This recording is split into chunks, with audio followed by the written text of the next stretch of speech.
Assalamualaikum warahmatullahi wabarakatuh.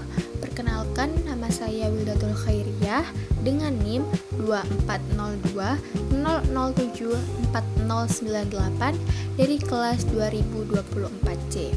Pada kesempatan kali ini, izinkan saya untuk mempresentasikan PPT semantik yang telah disusun oleh Dr. Yunus Effendri MPD.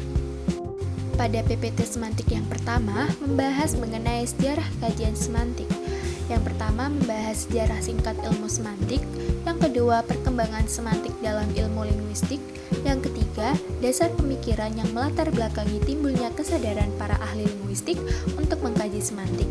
Yang ketiga, tokoh yang berpengaruh dalam perkembangan ilmu semantik. Dan yang keempat, fase perkembangan ilmu semantik dan menjelaskan masing-masing fase tersebut. Pada PPT yang kedua, membahas mengenai konsep umum semantik. Pertama, konsep semantik dari segi etimologis. Yang kedua, hubungan signifie dan signifian dalam kajian semantik.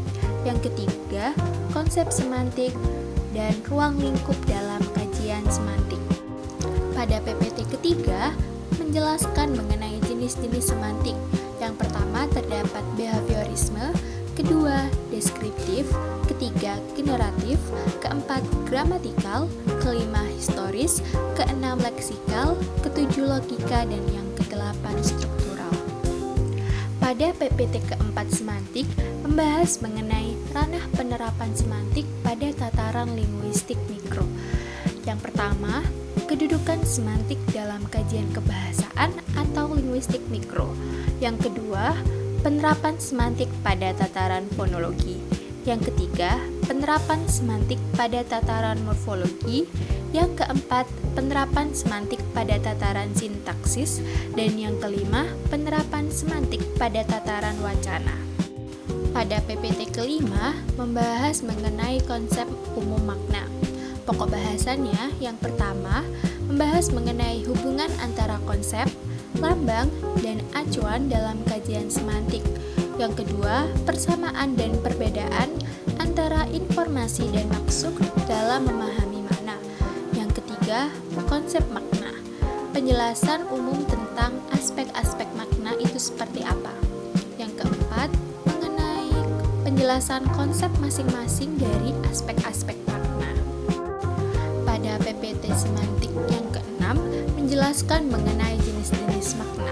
Yang pertama, menjelaskan mengenai makna leksikal, kedua, makna gramatikal, ketiga, makna referensial, keempat, makna non-referensial, yang kelima, makna denotatif, yang keenam, makna konotatif, yang ketujuh, makna luas, yang kedelapan, makna sempit, yang kesembilan, makna umum atau generik, yang kesepuluh, makna khusus atau spesifik, yang ke-11 makna dasar, yang ke-12 mengenai makna perluasan, yang ke-13 makna figuratif atau kiasan, yang ke-14 makna idiomatik, yang ke-15 makna proverbial, yang ke-16 makna afektif, yang ke-17 makna stilistik, yang ke-18 makna kolokatif, yang ke-19 makna reflektif, yang ke-20 makna interpretatif, yang ke-21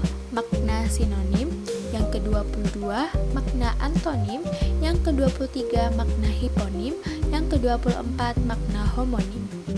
Selanjutnya, makna polisemi, ke-26 makna tematik, ke-27 makna piktorial, ke-28 makna intensional, yang ke-29 makna kultural atau cultural meaning, yang ke-30 makna fatik atau phatic meaning, yang ke-31 makna prototipikal atau prototypical meaning, yang ke-32 makna skematik atau schematic meaning, yang ke-33 makna presuposisi atau presuppositional meaning, ke-34 makna implikatur atau implicator meaning, yang ke-35 bahas mengenai makna deisik, deiktis atau deictic meaning.